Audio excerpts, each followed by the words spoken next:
In the shadowy underbelly of Quackopolis, a city cloaked in mist and intrigue, Detective Drake was more than just a detective. He was a sentinel against the darkness that seeped through the cracks of society. A stout duck with an unyielding gaze, Drake wore his trench coat like armor, the brim of his fedora casting shadows over his piercing eyes. He had seen things that made even the toughest birds shudder. One cold, rain-soaked evening, the news of a gruesome murder shattered the eerie calm. Daffodil Featherstone, a celebrated artist known for her hauntingly beautiful paintings, was found dead in her dimly lit studio. Her body sprawled across a canvas splattered with blood and paint. The vibrant colors of her art now mocked the horror that had unfolded. Drake arrived at the scene, heavy with dread. The studio was a chaotic gallery of unfinished works, each canvas whispering secrets of a troubled mind.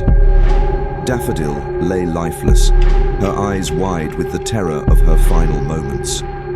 As he surveyed the room, he spotted a trail of tiny webbed footprints smeared in crimson, leading away from the body.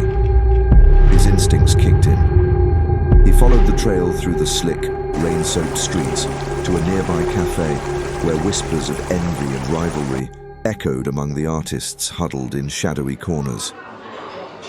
The atmosphere was thick with tension, and the scent of stale coffee hung heavy in the air. "Rocco," he called, eyes locking onto a lanky artist who stood apart from the rest.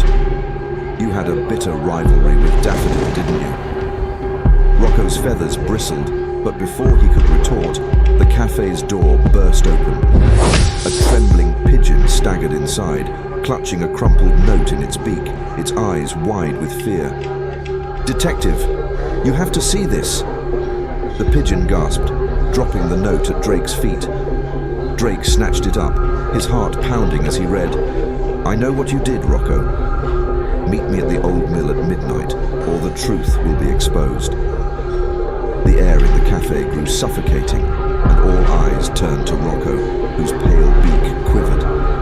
"It's a trap, I swear," he pleaded, his voice barely above a whisper.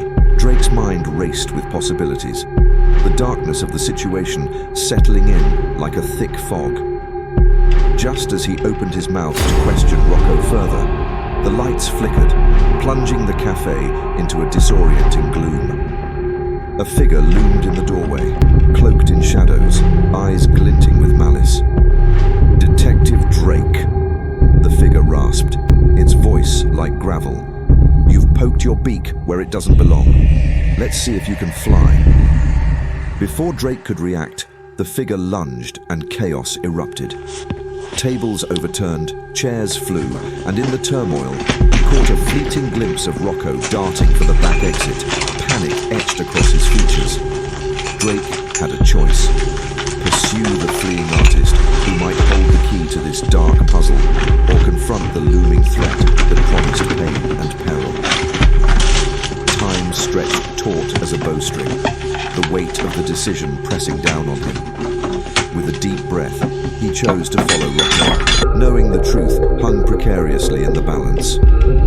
As he barreled out the back door into the rain-soaked streets, he shouted, "Rocco!" Wait, but the night was alive with danger, and as the figure followed close behind, Drake could feel the cold breath of fear on his neck. He had no idea that the deeper he plunged into this mystery, the darker it would become. The city whispered secrets, and the shadows began to close in. As he sprinted through the winding alleyways, a chilling thought struck him. What if uncovering the truth meant confronting a darkness that could consume him whole? Just as he rounded a corner, he heard a scream shatter the night, a sound that echoed like a death knell. And then, silence.